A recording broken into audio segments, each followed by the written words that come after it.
ব্যাপক নদী ভাঙন মালদার মানিকচকের গোপালপুর এলাকায় গঙ্গার নদীগর্ভে তলিয়ে যাচ্ছে বিঘার পর বিঘা জমি। আতঙ্কে বাড়িঘর খুলে অন্যত্র সরে যাচ্ছে স্থানীয় বাসিন্দারা। ভাঙতে শুরু করেছে নদীর বাঁধ, একেবারে বিধ্বংসী আকার ধারণ করেছে গঙ্গা।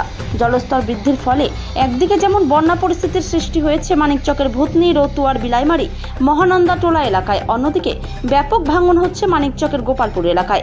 এরই পাশাপাশি মহানন্দার জল বৃদ্ধির ফলে ইংরেজবাজার ও পুরাতন মালদা শহরের বেশ কয়েকটি ওয়ার্ডে জল ঢুকে পড়েছে। বাড়িঘর ভাঙছি, কোথায় যাবো, কি করবো, কোনো উল্লেখ পাওয়া যাচ্ছে না। আমাদের কাছে সরকারও দাঁড়িয়ে নয়, খাওয়ার খুবই কষ্ট। বাড়ি ঘর ভেঙে নিয়েছি, কোথায় রান্না করবো, কোথায় কি করবো কিছু বুঝতে পারছি না। টাকা পয়সা নাই, কোথায় যেয়ে বসবো বাচ্চা কাচ্চাকে নিয়ে, কিছু বুঝতে পারছি না। কে কে রয়েছে পরিবারে আপনার? আমার স্বামী আছে, দুটা বাচ্চা আছে, আমি আছি। কি সমস্যায় আছে, আর কি কি সমস্যা হচ্ছে? সমস্যা কি, টাকা পয়সা না, 2-3 মাস থেকে নদী কাটছে, বাড়ি ঘরে ভাঙছি তো টাকা নাই, কি বাড়ি কেমনি করে নিয়ে যাব, কোথায় যেয়ে বসবো, জায়গা নাই, কিছু নাই। কি করবো না করবো কিছু বুঝতে পারছি না। কিছু খাবার বা ত্রাণ বা কিছু পাননি? তিরপাল কিছু দেয় না। সরকারের লোক এমনি বলে চলে যাচ্ছে, ভিডিও করে চলে যাচ্ছে, আর কিছু দিচ্ছে না, কোনো কিছু বলছে না। এখন কি ভাঙছে নদী? হ্যাঁ, এখন খুবই নদী ভাঙছে, তারপরে তো বাড়িঘর ভাঙছি, ভাঙার কি আছে? কতটা বাড়িঘর ভাঙছে না? এরকম হয়ে গেল 200-300 বাড়িঘর ভাঙা। কোথায় যাবেন?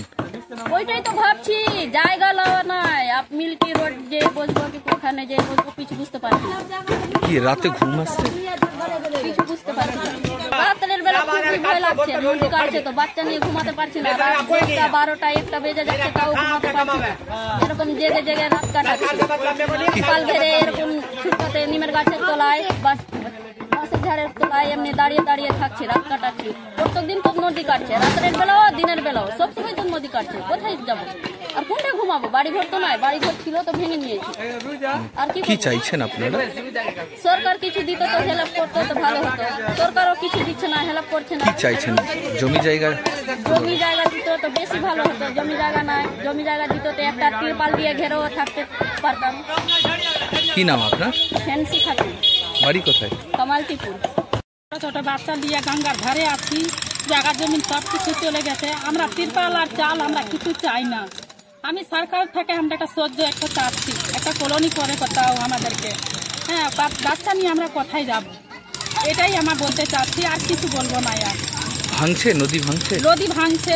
আমার নাম ফিরোজা বিবি। রোজ ভাঙছে নদী? ডেলি ভাঙছে। আমরা কোথায় যাব?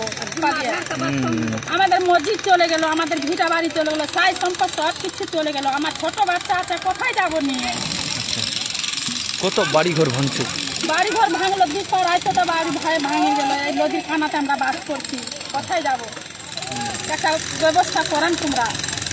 এখন কোথায় গেল মমতা, কোথায় গেল সাবিত্রী? এখন কেউ আমাদেরকে কেউ কিছু দেখছে না, সাহায্য কিছু করছে না। যে আমরা কি খেয়ে বাঁচবো বাল বাচ্চা নিয়ে, এটাই বলতে চাইছি। আমরা আর কিছু বলবো না। আর আপনার নাম?